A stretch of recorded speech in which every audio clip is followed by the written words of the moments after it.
Hi, this is Tim of the 1916 Company. Welcome and thanks for logging on. We're waking up with watches, and if you're watching this day of, all these watches are in stock and ready to roll. I don't think this one will last long. It is my distinct privilege and honestly my thrill to present a watch I've only seen once prior, the brown dial variant of the third generation Vacheron Constantin overseas self-winding.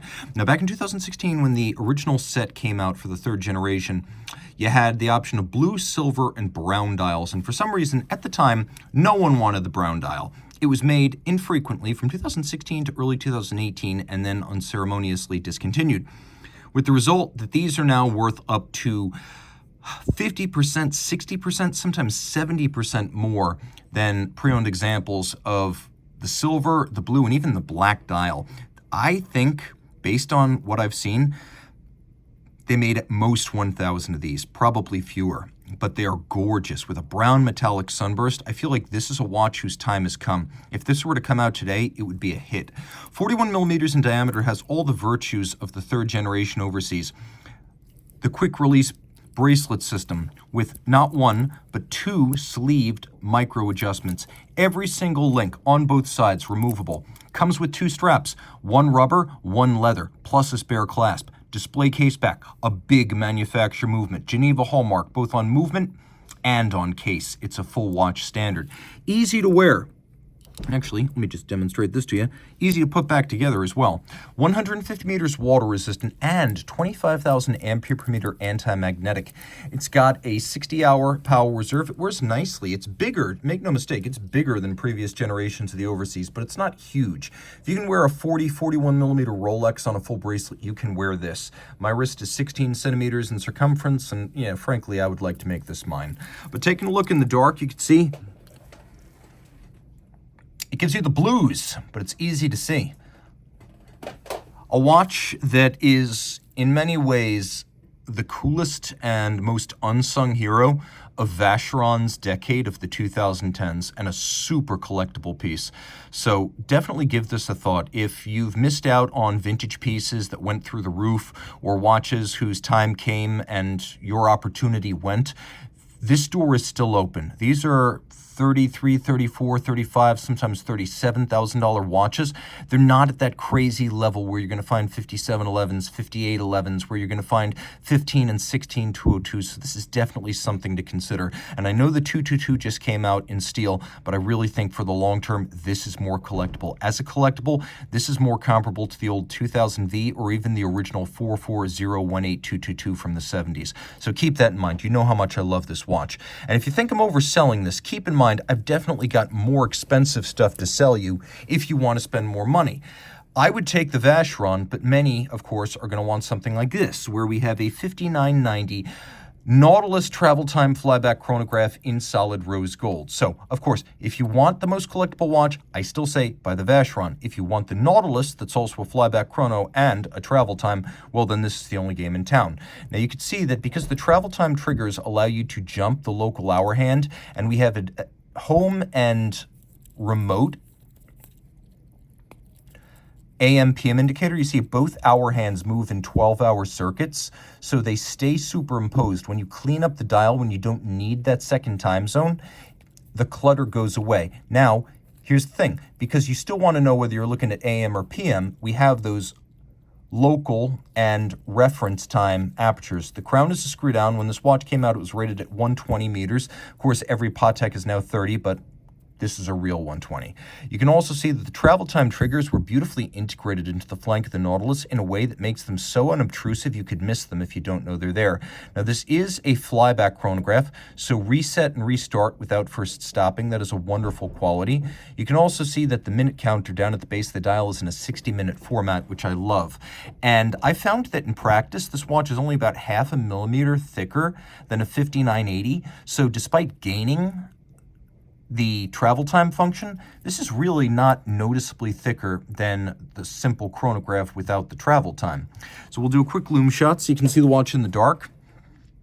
And then I'll call attention to the fact that this watch features a blue that's a much more saturated and intense blue than you get on a standard Nautilus and steel. So just keep that in mind. That's a very different blue, and it doesn't just look that way on camera. It is, in fact, that way. You can see this bracelet right here. Features internally a quick release on either side. So this is a relatively new feature on Nautilus models. It's a push-button quick release that allows you to fine-tune the fit. A welcome upgrade along with the new twin-trigger deployant clasp, a big step forward from the old clamshell. So wonderful, happy to have it. A super improvement on the functionality and wearability. Now, the watch is 40.5 millimeters, so it's not that big. I'll throw it on my wrist. It's got a lot of presence because it's a big gold Nautilus, but it isn't physically large. And you can see that on a 16 centimeter circumference wrist, this really wears nicely. Comfortable, unobtrusive in the sense that it's not going to catch your cuff. It's not low profile. It's not incognito, but it is the kind of watch that will elegantly slide under a sleeve when you need it to. So just something nice to keep in mind. Now, let's say you want a gold chronograph, but for less money. However, you're not going to settle for lesser pedigree. Well, pedigree doesn't come much better than Jaeger-LeCoultre, La Grande Maison in the Vallée de Joux. It is long known as the watchmaker's watchmaker, a company that started out making watchmakers' tools in 1833, gradually progressed to making movements for others, and then finally watches under its own name, LeCoultre, until the 1930s, and then afterward Jaeger-LeCoultre everywhere except the American market, where it wasn't JLC till the 80s. But this watch came out in 2007. It's a 300-piece limited edition, and it's the original version of the Duometre, a chronograph, a watch that incorporates two different movements in one case with a single oscillator. You have the time on one side, including the power reserve, and the chronograph on the other side, including the power reserve. Now, this dial is a lovely cream, sort of off-white with an eggshell texture, which is why, in spite of my general preference for white metal watches, I think this is one of the best-looking Duometre models. I had the white gold one with the black dial. That was a 200-piece edition. I think if you're not going to get that, and that I think is the best, but if you're not getting that, this is the one to get. And I don't like the open dial that came later, where you could see the mechanism under the power reserve. That seemed like unnecessary peacocking, and it did not enhance the aesthetic of the watch to my eye, so I like this better. Now, taking a look at the chronograph side, by the way, it's 50 hours manual one for both sides. You got the 1/6 of a second. You've got the chronograph seconds at center. You've got chronograph minutes. You've got chronograph, well, this is really like your tens of minutes. This is chronograph hours. And then you have a scrolling minutes disc. So, for example, right now you're looking at 52, almost 53 minutes past 3 hours elapsed. Now, you will notice it's a mono pusher chrono. So when you stop, you do have to reset. So press and hold. A great piece of horological theater, and super cool to see the 2 center seconds hands cruising along. Now, when you get to the case back, you realize this is a JLC unlike any other. First, look at the welded and stepped lugs, allowing double finish, polish on the lug satin on the case. If that looks a little bit like a Longa, you're not wrong. The crown, only ever used on this model, built bespoke. This was a flagship piece when it came out, which is why the movement was finished to a degree unlike any other sub $100,000 JLC.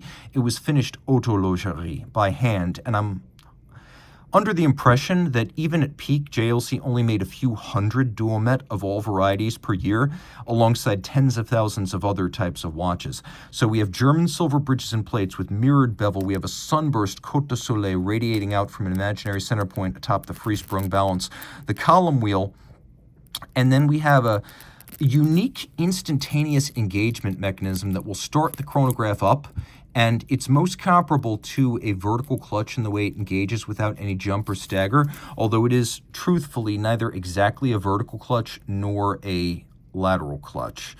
The 2 barrels, you wind them in opposite directions using one crown. They feature a old Grande Sonnerie style ratchet system. You can see those are silver because the barrels are made of steel. One powers the chronograph, one powers the hours and minutes. So this is the only chronograph in the world where you can start the chronograph and lose neither amplitude nor power reserve, because when you double the power demand by activating the chrono, you bring that second barrel online. It has its own separate drivetrain, so when you double the power demand, you double both the force and the energy available. 42 millimeters in diameter. I've never found it to be too large. Again, I owned the identically sized white gold version, and I think it's a really nice fit. I would say that it wears true to size. It's a 42, so if you can wear a 42, you can wear this. It's under 14 millimeters thick. It's about 13.9. So it's got a chunkiness to it, but then again, a Longa has a chunkiness to it. And the reason this is so much like a Longa is because Longa watches refer to the pocket watch era in terms of their design vernacular, and so does this. It's inspired by a minute repeating chronometer, deadbeat second pocket watch in JLC's museum. That's where this system came from. So the modern day realization of that dream. Okay, smaller watches. Let's talk smaller watches because we really need to discuss the 38mm Bathyscaphe. This is a model that's not frequently seen. So this is the 5100, which is a 38mm Bathyscaphe, still 300 meters, still a wonderful 120 click unidirectional rotating bezel. Oh, and by the way, this is the best feeling and sounding bezel that Blancpain makes. Take a quick look. You can see there's a white ceramic insert. It is the Bathyscaphe design, which is a little bit more vintage inspired. No crown guards, squared off lugs, thin mid case, and minimal beveling. So unlike, say, something like the 5015, the 5010, or even the 5008, which is the 40mm standard 50 Fathoms, this is much more of a vintage look. And we'll do a quick lume shot so you can get a sense of it. And luminescent bezel pearl plus all three hands luminescent. Turning it over, this movement is based on the 1150. You can see Frederic Piguet 1150 here, but with some aesthetic upgrades for Blancpain service, as well as 6-position adjustment. 100 hours of power reserve. You can see that it's been upgraded over the years to include a free sprung balance and also a silicone hairspring for anti-magnetism. And the finishing, although executed in series, is among the finest you will find on any series-built watch. At 38mm, this is a unisex option. It's for him, it's for her. It is a watch that stands out all in white. That's not a common aesthetic for a dive watch, although Blancpain has a modern history of making occasional all-white models. And frankly, I think it's sporty. I think it's what you wear when you're in a place that would ordinarily demand rose gold, but you don't necessarily want the bulk of rose gold, and you don't necessarily want the cliche of wearing gold. I think there's something to be said for a watch that has sort of a hot weather tropical look to it and pulls it off without ore. I think this is a really great way to do that. And again, this one is for him and for her. This is not a small watch, but it is a smaller watch made for only 4 years from 2006. This is the IWC Portuguese Perpetual Calendar 5022. This is the -13 version of it. And what you're going to notice here is that this is a slightly smaller version of the standard Portuguese 7-day Perpetual. So this is 42.3. The usual one is 44.2. So what difference does that make? Well, this is wearable for those who could not wear the full-size 7-day Perpetual. And it's only 50.5 from lug to lug. So this is actually a viable watch for those who want something just a little bit smaller. And it's not a small watch. It's still big like a Portuguese should be.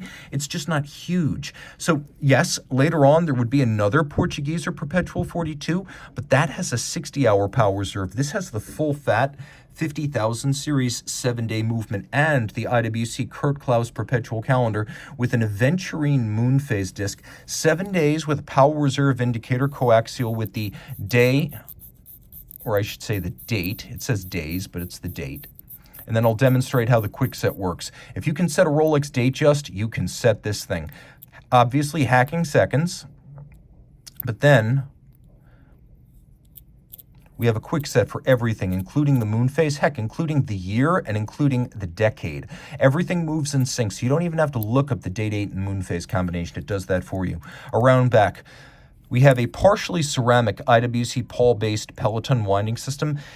Now, about 75 years old. It was the original Paul-based bidirectional system that inspired every Paul-based system to come after it, including the late 50s Seiko Magic Lever. Overcoil hairspring, free-sprung, chronometer-style 5-position adjustment, a movement over 37 millimeters in diameter, properly sized for a big case, and a solid gold medallion with Probus Scafusia, a good, solid watch made in Schaffhausen, a full matching pink gold clasp, and just a beautiful way to get into a Portugueser with the full 7-day movement and the Kurt Klaus system. And of course, IWC no longer using those aventurine moon phase discs, something I wish they would bring back, but you get it on that watch. So, Sebastien Buemi, maybe not the most accomplished F1 driver ever to hit the circuit.